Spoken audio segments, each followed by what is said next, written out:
Nous continuons et ici nous allons voir les fonctions callback et les fonctions lambda. Nous allons commencer par les fonctions callback. Je vais créer une variable a égale à 4. Et ici en haut, je vais créer une fonction def fonction parenthèse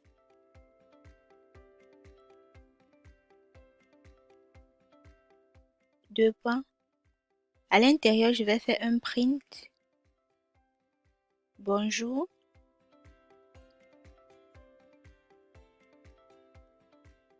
et je vais retourner 2 comme valeur.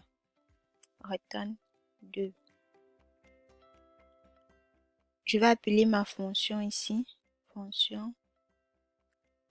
Je lance mon code. Vous voyez que nous avons bien bonjour. Maintenant, je vais faire un print. Double quote de A égale virgule A virgule B égale. Et si je mets B,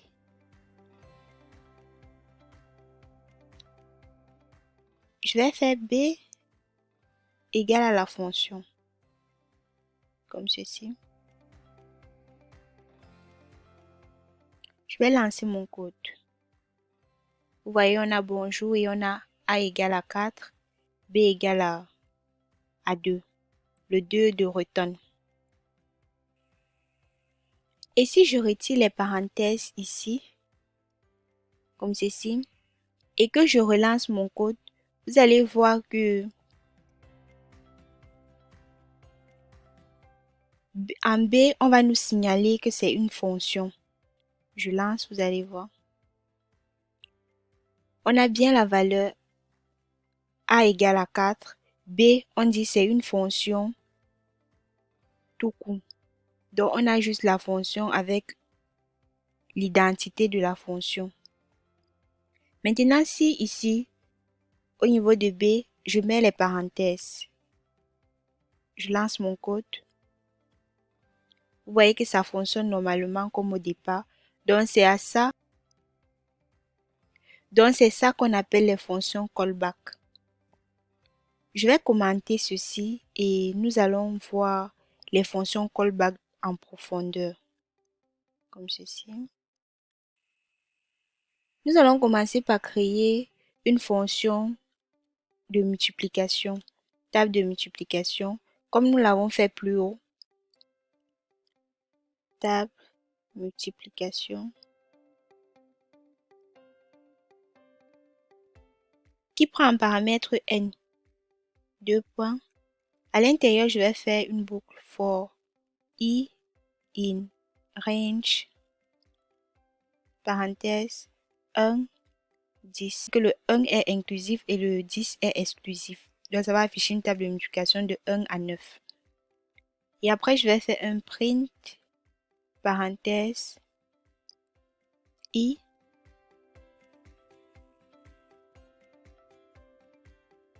virgule, double quote, l'étoile pour la multiplication, virgule, n.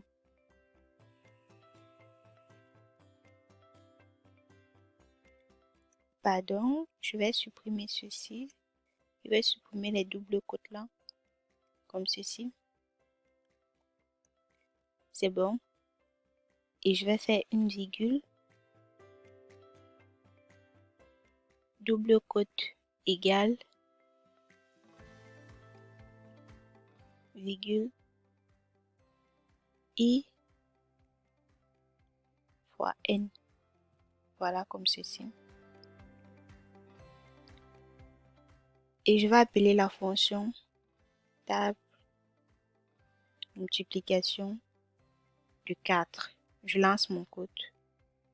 Vous voyez que notre table fonctionne normalement. Imaginons si nous faisons maintenant une table d'addition. Je vais copier ce code. Je colle. Et ici, je vais mettre addition. Ici, ça va être un plus. Ici, un plus. Je vais appeler la fonction. Avant, je fais un print pour séparer les deux. Et j'appelle la fonction table addition qui prend 4 aussi comme paramètre. Je lance mon code. Je remonte. On a bien la table de multiplication et après on a la table d'addition. Donc nos codes fonctionnent normalement. Quand nous regardons nos deux fonctions, on constate qu'il n'y a pas trop de différence entre les deux, mis à part les signes. L'autre c'est plus et l'autre c'est le fois.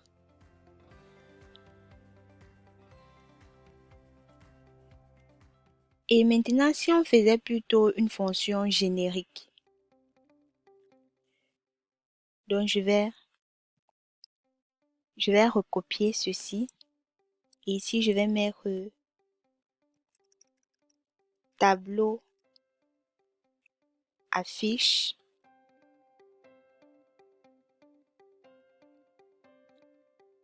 Je vais laisser le N. Et à l'intérieur,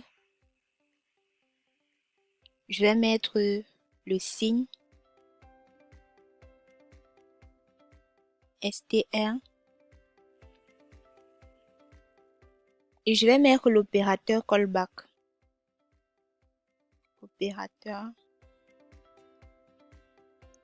tiret callback comme ceci. Et dans le print, nous aurons ici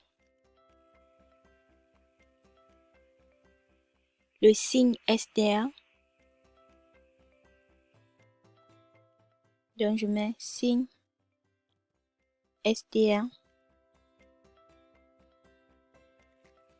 Ici le N et ici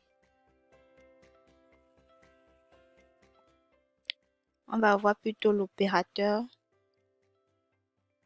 callback qui prend en paramètre le I, virgule, N, comme ceci. Nous allons créer maintenant une fonction. Ici, je vais mettre def multi callback. Parenthèse, deux points, qui retourne A fois B. J'ai oublié les paramètres et qui prend un paramètre A, virgule, B. Comme ceci. Bon, nous allons d'abord tester la multiplication. Et après, on va rajouter le code pour l'addition. Donc, je vais commenter ceci. Je commente. Et ici, je vais appeler la fonction table affiche. Et ça va prendre un paramètre 4 comme valeur, virgule.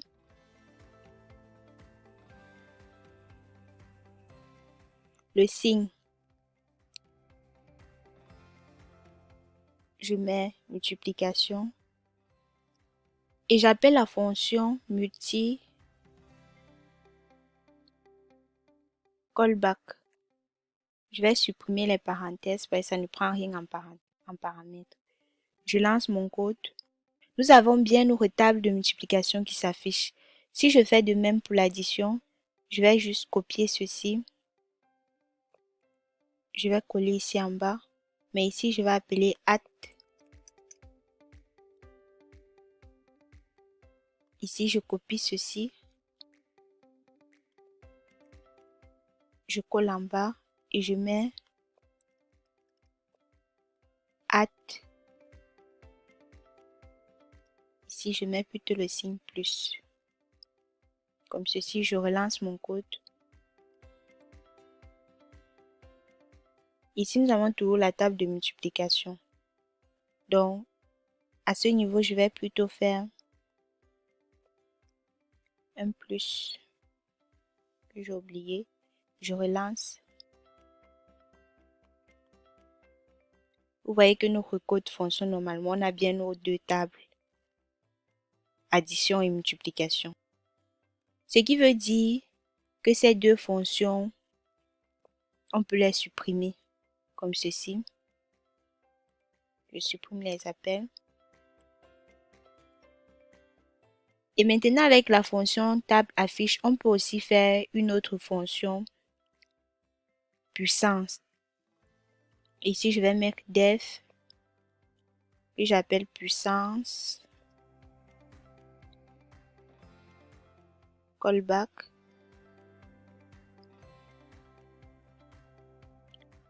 À l'intérieur, je mets A, virgule B, deux points. Ça retourne un pas, pop, parenthèse, A, virgule B. C'est comme ça qu'on fait les puissances en Python. Vous pouvez partir taper sur Google, vous mettez les fonctions puissance en Python et vous aurez plus de détails. Ici, la puissance, c'est le petit chapeau là. Et ici, je vais mettre puissance.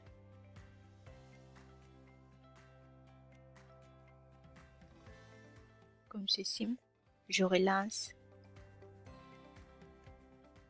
Vous voyez, on a bien notre fonction puissance, on a notre fonction addition, on a notre fonction multiplication. Donc, tout fonctionne normalement. Maintenant, quand on regarde notre code, nous voyons que nous avons plusieurs fois return dans les différentes fonctions, la fonction multiplication, addition, puissance, il y a le return. Maintenant, est-ce que nous ne pouvons pas plus simplifier notre code? C'est bien la question qu'on se pose.